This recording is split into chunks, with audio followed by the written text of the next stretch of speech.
Hey friends, happy Monday. Today is April 27th when this is being released. You may be listening to this on a different day. Totally fine. These energies still apply to you.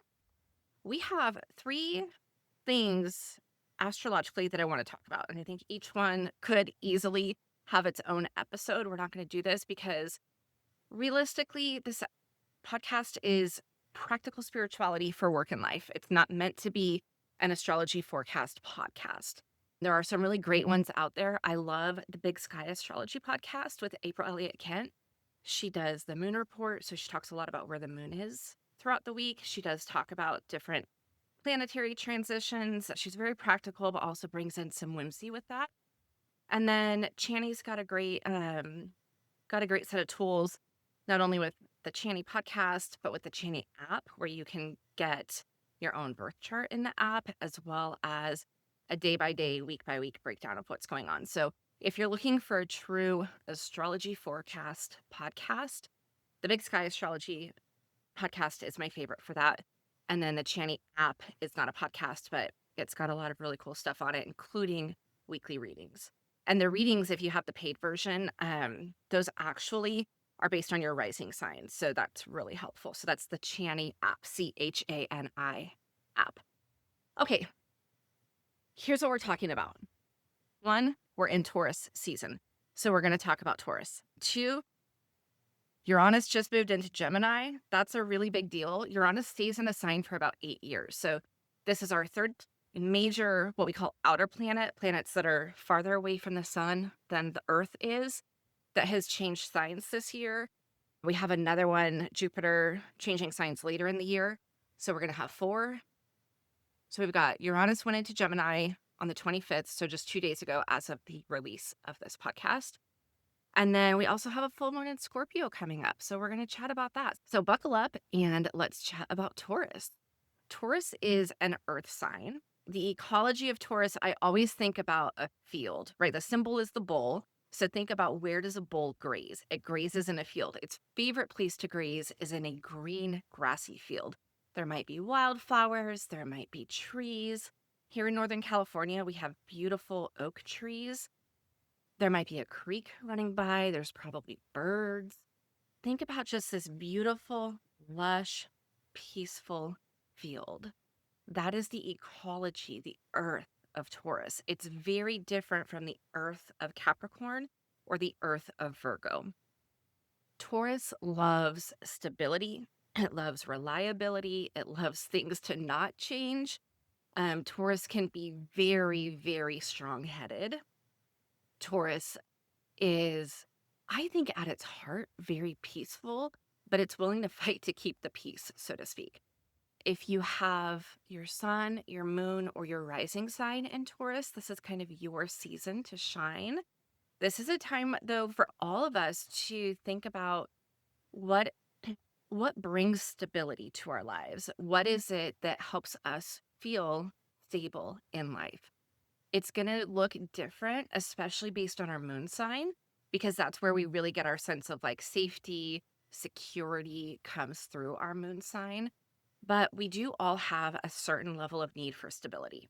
If you happen to have your moon in Taurus, you need safety, you need comfort, you need cozy, you love luxury.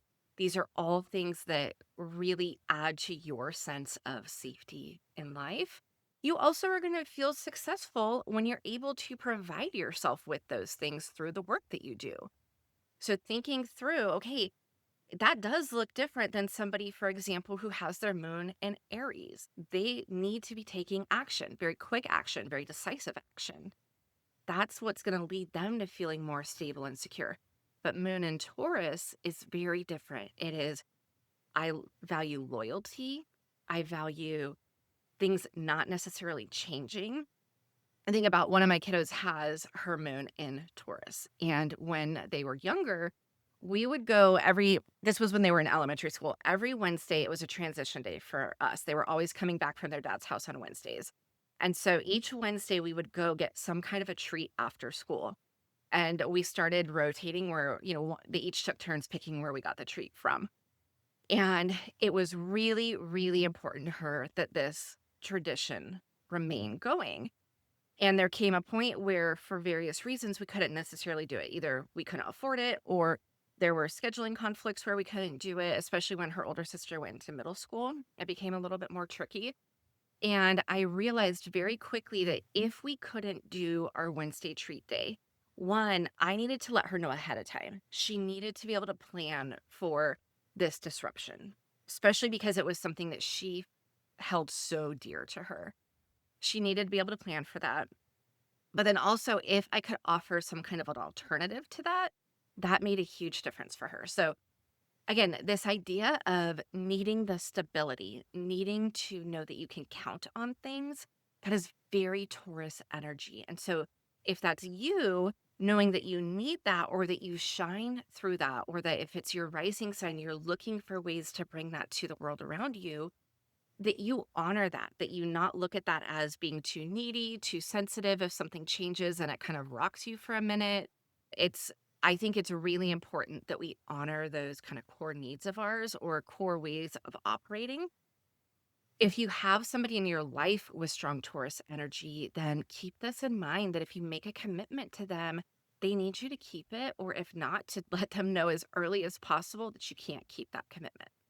This is, I think, one of my biggest learnings from just paying attention to my daughter with the Taurus moon. So, Taurus energy, Taurus is also ruled by Venus. Again, Venus is our planet of like pleasure and comfort, femininity. It can be, we also look to Venus to see certain aspects of wealth. So, thinking about the cozy, the luxurious, these are very Taurus desires. They're very Venus desires. Giving yourself permission to seek the cozy, to, and even if you don't have a strong Taurus placement, we are in Taurus season. And so we all have on some level this desire for coziness. And where can you bring that into your life is a really good question to be asking during Taurus season. Now, with Taurus not loving change, it's interesting that at the beginning or toward the beginning of Taurus season, we had Uranus moving into Gemini. This is a huge change. It's not one that we're going to feel right away. It's not, we may begin to feel certain elements of it right away, but Uranus is going to need some time to kind of settle in before we really, really start to feel the various ways that this is changing. But Uranus is a planet of change. It can be a disruptive energy. Going into Gemini, it's really, really important that you look at where Gemini is in your chart, which house it's in, because that section of your life is going to be experiencing change over the coming 8 years. That doesn't mean that nothing else in your life will change. It doesn't mean that it's going to be bad that it changes. But with the planet of change being in Gemini and being in a specific house of yours, you're going to feel that change. If I think it would be really interesting for you to be able to look at what house did it just come out of and how did you experience change over the past 8 years in that area of your life. That's going to give you some indicators of what kind of changes may be coming as Uranus is in Gemini.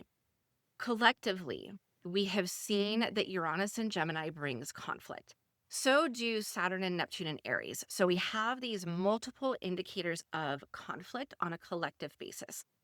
And I say that not to scare you. I say that because, as we've talked about in prior episodes, we have to be aware of this.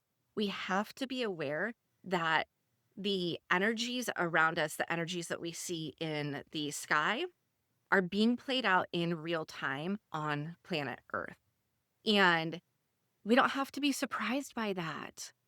That is really why I say this, is not because I want you to live in fear of some specific type of conflict, but I want you to know that as you look around you and you see increasing conflict, that that's part of the energies at play and it's not going to last forever. The impact of it is going to change the way that we live. It just is. And the more that we can come to terms with that, I think the easier it's going to be for us. Now, being that this is in Taurus season, when we don't love change, right? Taurus doesn't love change. Taurus loves things to be stable, reliable, loyal. Those are all key things for Taurus. We have to go, okay, where can we find stability?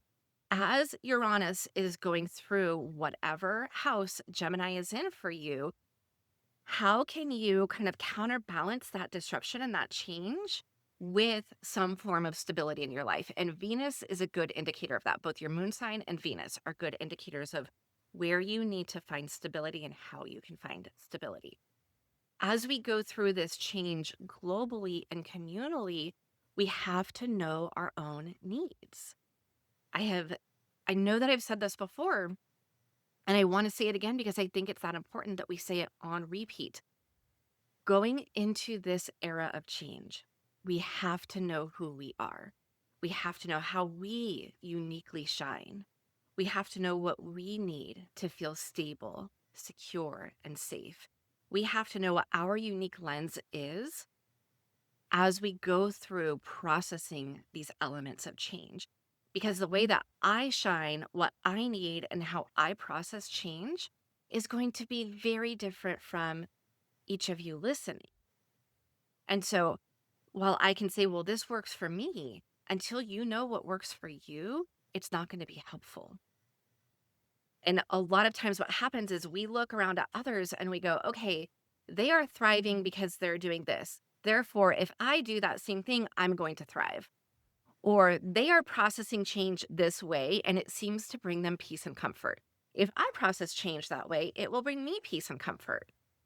But if whatever that way is does not align with your core set of needs or with your filter for looking at life, it's not going to help you. That is why I talk all the time about you have to know your sun, moon, and rising signs.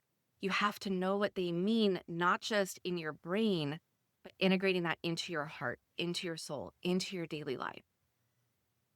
And we are still doing the free webinar where we're talking about this. I'm doing it in the context of career, but even that, whether you're looking at the context of your career, the context of how you process change, I think it would be really helpful. If you're interested, it's mosttrueyou.com/your terms. Because again, your career on your terms. How do you know what your terms are? You have to know your purpose, needs, and gifts. That's how. mosttrueyou.com/your terms. By the time this comes out, we are doing one the evening of the 27th, but I'm also doing this again on May 10th. It's live only. I'm not recording it because we're going to be really doing a lot of kind of discussion based. It's not me just teaching because, again, this isn't meant to just be something intellectual. It's meant to be something that integrates into your daily life. In order to do that, we have to be able to talk about it. So that's why I'm not recording it. This is something that's an hour for you to come and get to really process through your sun, moon, and rising signs in a meaningful way. Okay, Uranus and Gemini. All sorts of people are talking about there's 4 signs that were rocked by Uranus in Taurus. To some extent, that's true because it created squares and oppositions to people's sun and rising signs. To some extent, that's oversimplified. Some people were I think we were all rocked by Uranus and Taurus because, again, Taurus doesn't love change. Gemini tends to be more open to change and more playful with change. Gemini is it's an air sign, and so it has a lot to do with the way that we think, but Gemini is the twins. It's always looking at 2 different sides of the story. It's looking at, okay, you told me this story, and you have told me that this person is the bad guy and you're the good guy. Well, I think there's another side to the story, and I want to hear it before I decide who's the good guy and who's the bad guy. That is very Gemini energy. Gemini hears something dogmatic that's, nope, this is the truth and this is the way it is, and immediately goes into the devil's advocate mode. Well, what about this? Well, did you think about that? It asks questions that are meant to be a little tricky. And so with Uranus coming into Gemini, we're going to have a totally different vibe than we did with Uranus in Taurus. I think Gemini is going to have a lot of fun with this. I think Gemini is going to kind of look at this as like, I actually have this vision of somebody tossing a ball back and forth in their hands. There's a little bit of that kind of energy of almost like playing keep away. That's what I'm thinking of playing keep away. It's that trickster energy that comes with Gemini. So it's going to be it's just going to be a different vibe. And some of it will be challenging. Some of it will be to our benefit. So look at where you have Gemini in your chart and just know that one of the things that's going to be going on over the next 8 years is Uranus is going to be bringing some form of change to that. It doesn't have to be bad change. The other thing to do is look at where your sun, your moon, and your rising sign are. And this is if you're a little bit more advanced in astrology, and see, do those placements create squares or oppositions to Gemini? Or do they create trines or sextiles to Gemini? That's going to be a little bit more harmonious energy. This is something that if you want to know how it applies to your chart specifically, we can do a chart reading and look at it. But again, this isn't something that you need to fear. It's something you need to be aware of. Okay, the final thing going on this week, well, the final of the three that I mentioned, there's a lot going on this week, but the full moon in Scorpio is Friday, May 1st. And this full moon is going to be shining light into dark places, right? Scorpio goes under the surface. Scorpio has the instant BS radar. If you have a strong Scorpio placement, you know that you don't do surface level. That's just not you. If somebody comes in with a surface level conversation, you are wanting to go deeper in that conversation. You tend to be a lot more comfortable with things that others aren't comfortable with. Even, thinking about things like death, intimacy, um, talking about money. I don't know. There's a lot of things that are often taboo that Scorpio's like, no, let's talk about that. Let's bring it to the surface and talk about it. So, with a full moon in Scorpio, the moon being at its brightest, this is going, let's shine light on the crap that people don't want to talk about. This could be shining light on collective stuff that we don't want to talk about or that we've been trying to hide or that others have been trying to hide from us. But it's also an opportunity for us to go, okay, what have I not wanted to look at in my own life that's under the surface? Maybe it's hidden motivations. Maybe it's things that have happened in the past that you'd rather forget than process, but that energy is still stuck in your body. Maybe it's something that you've done that you regret, that you haven't been able to fully release. There's all sorts of things that this Scorpio full moon could be shining a light on. And I think it's really important that we let it, because that light can be healing. Collectively, this one is really interesting because the Sabian symbol for the full moon, which is going to be at 11 degrees of Scorpio. So we look at Scorpio, 12 degrees Scorpio for the Sabian symbol. It is an embassy ball. And this speaks to the way that we as people form hierarchies. It speaks to the way that hierarchies are maintained, sometimes through diplomacy, sometimes through privilege and requiring obedience. It speaks to the allegiances that are required to maintain hierarchy. So, this idea of the embassy ball with being the full moon, right? The Sabian symbol for the full moon. And we think about what happens at the Scorpio full moon, light being shined into dark places. What are the dark places of an embassy ball? The darkness that got certain people to where they are at in that level of leadership with an embassy, with government. We think about the kind of skeletons in the closet, so to speak. Scorpio loves to find the skeletons in the closet. So I do think this is going to be a really interesting one. I have not yet listened to either Channy or April Elliott Kent talking about this full moon. So now that I'm saying this, I'm really interested to hear what they have to say, because again, what they do is kind of the astrological forecasting, so to speak, really looking at how these energies may or may not play out. But I think that this is one for us to keep our eyes on. We've had a couple of really interesting astrological events happening at these kind of government specific, leadership hierarchy specific points. And so now this one is happening at a ball. Okay, for you personally, the Scorpio full moon is a time to do some shadow work. And what I mean by shadow work is looking at something that you have preferred to keep hidden, that you have not addressed, that you have not wanted to address, which is understandable because it's painful to do so. But this is a time where Luna is saying, look, I can hold space for that darkness and we can shine my beautiful light on it to bring some healing. And that's not something you have to do alone. If you've been thinking about going to therapy, this is a great time to be connecting with a therapist. If you EFT tapping is a fantastic way to process some of these energies that we would rather keep hidden, but they end up being stuck in our bodies. Journaling is a great way for us to kind of detach a little bit while we process. For me, the act of writing, I can typically write things a lot more than just thinking through it in my head.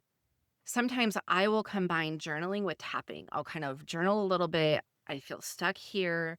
This is how my body feels. This is what my brain's telling me. And then I will do EFT tapping through that. If you want an EFT, a recommendation for an EFT practitioner, let me know. I've got a couple of really great resources for that. So, anyway, this is going to end up being a long one, y'all. But there's a lot going on, and I think it's really important that we look at all of it. Scorpio full moon, look at those dark places, make space and shine light on some of the dark places. Don't do it alone, especially if it's something that is really particularly painful, if there was trauma involved. I'm not saying go and like open up your deepest wounds all by yourself and hope for the best. I'm saying doing safe shadow work is going to be very supported during this full moon. So, Taurus season, comfy, cozy, allow yourself to find those things. Look at how you need stability in life, particularly by looking at your moon sign, and then also looking at what brings pleasure. Venus helps us know how we particularly generate pleasure within our lives. Uranus has gone into Gemini, so this is ushering in a new cycle of change. We're always experiencing change. Uranus is always on the move, but now it's in Gemini, so it's a different kind of change. Again, going into what you need to feel safe and secure while going through change is going to be really important. And then looking at an area of your life during the Scorpio full moon that may need healing, that may need extra light on it, and considering how you can do that safely. If this resonates and you want to dive deeper into your chart, I would love to dive into your chart with you. We can look at a lot of what we're talking about, how it plays out for you individually. That you can find those at mostforyou.com/readings. I do still have, as of the release of this episode, 2 live events coming up where we're looking at your sun, moon, and rising sign in the context of career. That's at mostforyou.com/yourterms, April 27th, May 10th. And be on the lookout for the email this week. I will include a few questions to help you kind of process the Scorpio full moon. Okay, friends, big week, but it's not, aside from the full moon, this is very slow moving energy, right? We're in Taurus season for a little bit longer. We have a couple more weeks of Taurus season. Uranus and Gemini, it's there for 8 years. This isn't something that's going to necessarily rock your world today. And then the full moon in Scorpio, this is a more quick moving. It's going to be, think about the maybe 2 days leading up to the full moon and the 2 days following the full moon, which is going to be on May 1st, being the most impactful for this energy. If you have any tools that you use for shadow work, cards, crystals, anything like that, pendulums, this would be a really great full moon for kind of charging and clearing their energy, putting them outside under the full moon light. And yeah, take care of yourself. Really spend some time getting to know what you need to feel stable during all of this. Look at your moon sign. What does it tell you about what you need? Not only the sign that it's in, but the house of your chart that it's in. Look at those things to get some clues on what it is that will help you feel more stable, more secure, more successful when you do certain things. All of that will be really helpful for you. Much love, my friends. Happy Monday. Many blessings.